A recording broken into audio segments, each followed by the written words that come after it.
Oh, hello, and welcome. This is gonna be, I don't know yet.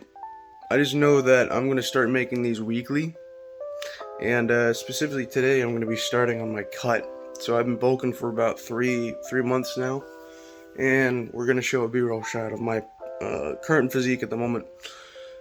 I don't look terrible at the moment. I'm about, you know what? Let's go check.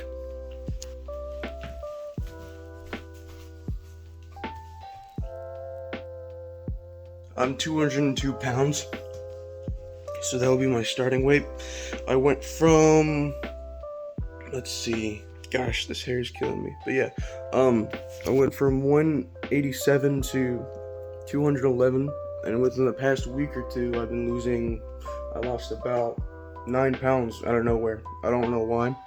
I was bulking obviously for my 315. If you have not seen the video, then here's a plug.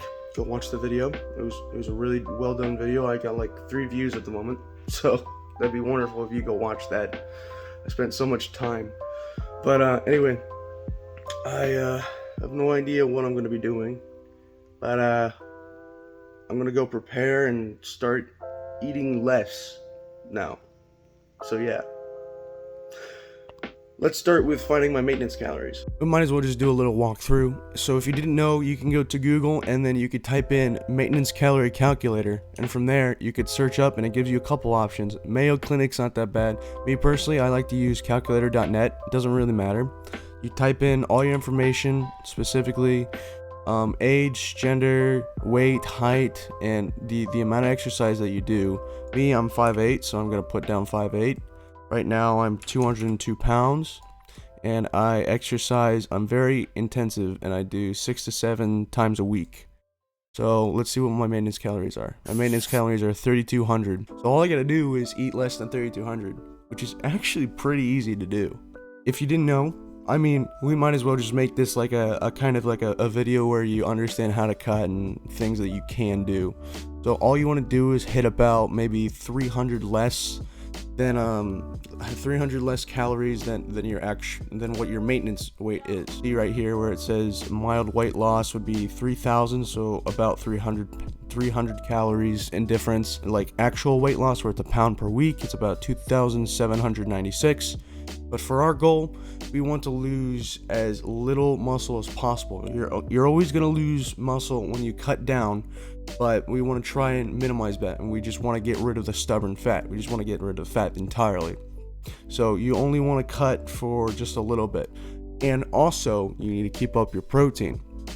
A good general indicator of what you should be doing is a gram per pound. Obviously, there's a lot of videos online about this, but if you didn't know, I just wanted to mention it.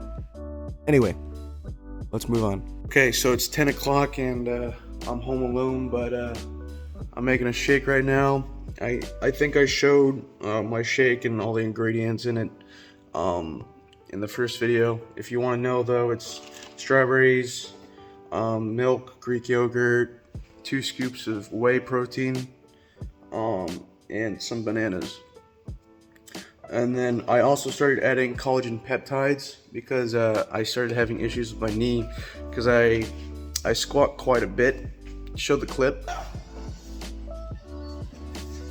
This real heavy. Let's go, Lewis. You got it. Let's go. Get that shit. And literally yesterday I squatted 435 for 4. So yeah.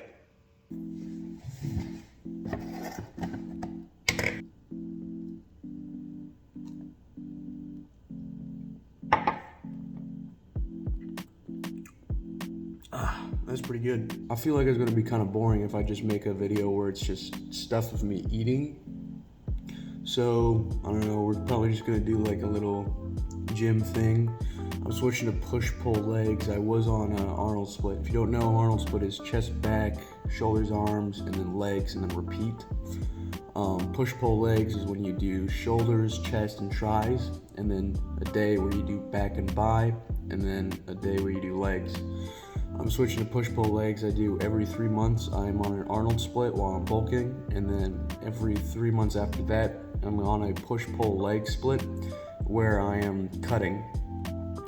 and it just works for me very well because I find push-pull legs does more for my legs than my upper body, and I noticed that Arnold split does well for your arms and specifically your upper body. So that's the splits that I go through when I'm bulking and cutting.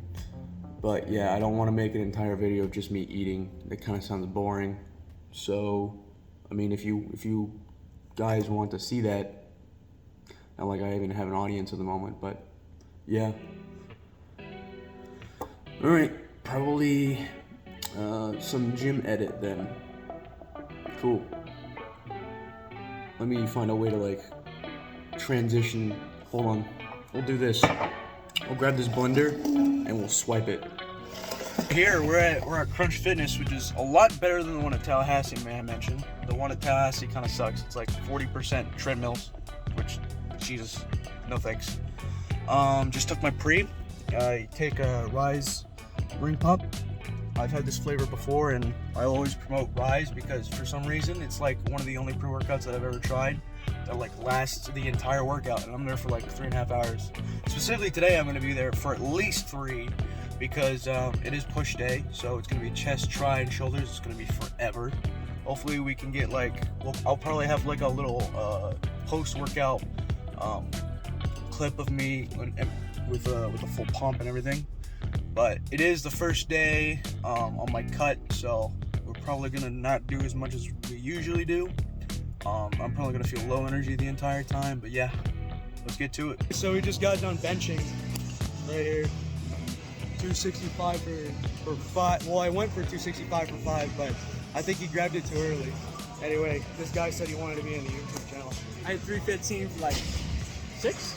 It was like 6 or something like that. Yeah. 315 grams. I've trembling acetate my ass.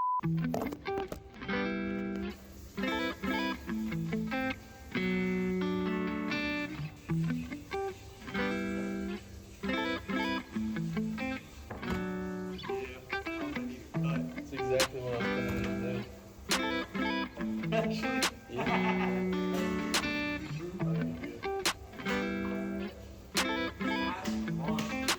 The lighting is so bad. You're literally not bad.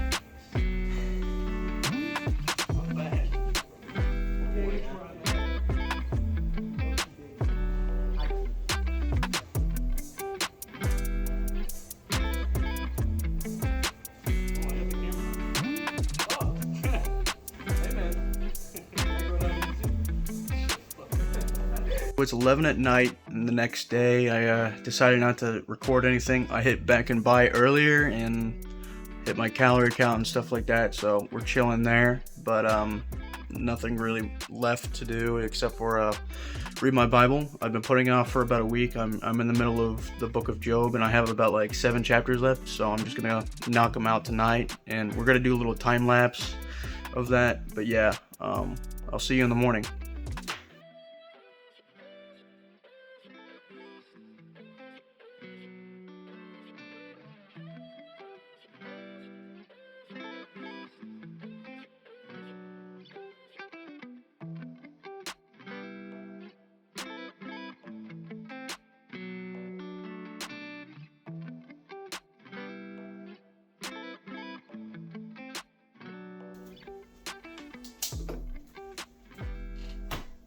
I'd like to share with you what I learned from the book of Job. Now, Job is a very interesting book because we see a man who has everything taken away from him by God, and yet he stays faithful no matter what. And there's something to learn from him out of this book. I started reading this book because I had an issue with patience, and let me tell you what, there's about like 30 out of like the 42 chapters that it's just Hebrew poetry. So yeah, I definitely learned patience from this. But another thing that I definitely learned was that I need to trust God no matter how things are going with my life. No matter what trials, no matter how things seem, no matter if things are not going my way, I know I can trust God.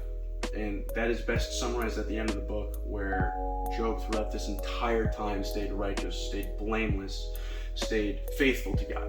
And God comes down and he presents himself in front of Job, and this is what Job has to say. Job 42:3. You asked, you as in, he's saying this to God, you asked, who is this that obscures my plans without knowledge? Surely you spoke of things I did not understand, things too wonderful for me to know. And I underlined that and everything, and this is what I wrote. He has plans that are greater than you can ever imagine. There are things that we can only see within short term, things that we think are not going well, but there is a reason for everything that happens to us. That I truly believe. All you gotta do is trust God. Reading the book of Job, it has become apparent to me that I've been neglecting my spiritual life for a good bit. I have not been baptized. I've been saved since I was 7, and I'm 18 at the moment, so it's been 11 years. This is usually considered the first commandment after one is saved. I haven't done it within the past 11 years. I have not been baptized. I used to use that as a point to say that that's not the point for you to go to heaven. But right now, I want to see some spiritual growth. I want to see God working through me, and so the next step, I believe, is getting baptized. And I just want to put that out there, and I feel like it's a perfect time to do so, because now I'm starting this and I would love to film it and show people. In order for you to see growth in your spiritual life, you have to obey God. And this is something that I've been disobeying God for a long time. For me, it doesn't really seem anything special, but this is kind of crucial when it comes to your new life in Jesus Christ. This is not about being saved. This is about actually following God and doing anything that he says, no matter how stupid you think it is. For me personally, it's just some water, but obviously the symbolism behind it and the obedience to God is truly the reason why people are baptized. But I just wanted to mention that to y'all. Alright, I'll see you later.